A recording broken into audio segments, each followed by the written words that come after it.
Baik, selesai dengan pembelajaran kita pada hari ini. Okay, jadi kita teruskan dengan soalan aktiviti, soalan pembukaan kita. Kita ada 3 soalan quiz, 4 dah masuk video rakaman. So, jadi pertama kita akan pergi kepada objektif, soalan objektif dulu lah. Okey, tadi kita dah belajar betul tak? Maksud solat tu apa kan? So saya nak tanya, apakah maksud solat dari segi bahasa? Okay, Zahid, apa maksud dia? Zikir. Zikir. Betul zikir? Okey, kita tengok Salah. Okey, Ufi? Saya doa. Doa. Okey, betul ke tak, kita tengok Okey, betul. Okay, kita pergi yang seterusnya pula. Berapakah bilangan solat fardu sehari semalam? Tadi kita dah belajar kan? Ada berapa bilangan solat fardu? Okey, Ufi? D. Berapa tu? 6 tu. Okey, jadi bola. Kita tengok betul ke tak? Salah. Okey, Zahid, berapa? C. 5 Okey, jadi betul. Daripada 5 waktu. Okey, inilah soalan objektif yang terakhir. Antara yang berikut yang manakah bukan syarat wajib solat? Baik. C. Berangkat.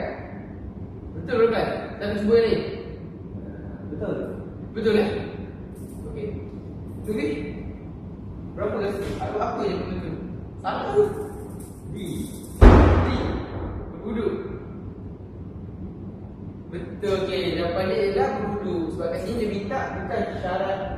Dia kata manakah bukan syarat wajib solat. Baik. Alah tu, baca betul jaga dia. Okey. Itu saja untuk soalan objektif. Okey, kita teruskan dengan soalan struktur. Hukum mendirikan solat fardu adalah apa ya, Zahid? Wajib Kita dah tengok. Betul. Alhamdulillah, Zahid. Wajib ke atas setiap muslim. Okey, soalan yang kedua. Menghadap ke arah apa? Ya, Adam? Kiblat. Confirm jawapan? Okey, betul. Kita tengok. Betul. Menghadap ke arah kiblat merupakan salah satu syarat sah solat. Seterusnya kita akan teruskan dengan soalan next. Soalan next ni kita perlu fokus ke jawapan yang betul tanpa melanggar penghadang-penghadang yang berwajib. Baik kita main. Dia dah langgar. Jadi bila dilanggar, kita kena ulang lagi sampailah kita dapat jawapan yang betul.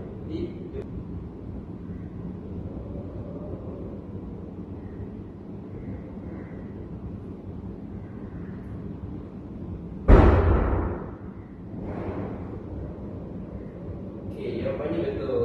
Jadi tamatlah permainan dengan kita. Jadi yang terakhir sekali, kita ada sediakan video rakaman dalam bentuk 2D dan juga 3D. Jom kita tengok. Jadi hari ini kita akan terangkan melalui video penggunaan bahan 2D dan juga 3D. So cara nak guna dia sebenarnya, kita ada pistol. Pistol ni kita akan tembak dengan soalan yang sama. Lepas tu, Luffy akan sambung soalan tu dan saya akan jawab. Okay. Kita mula. Kita lihat tema soalan. Kita dengar lepas. Kita jawab. So, kita baca soalan. Berapakah rukun solat? Jadi rukun solat ada 13.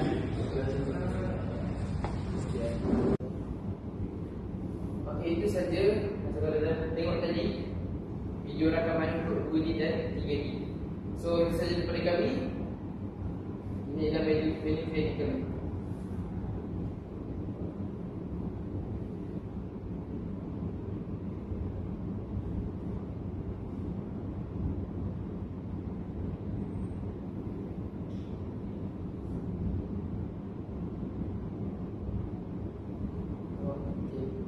Sekian, terima kasih.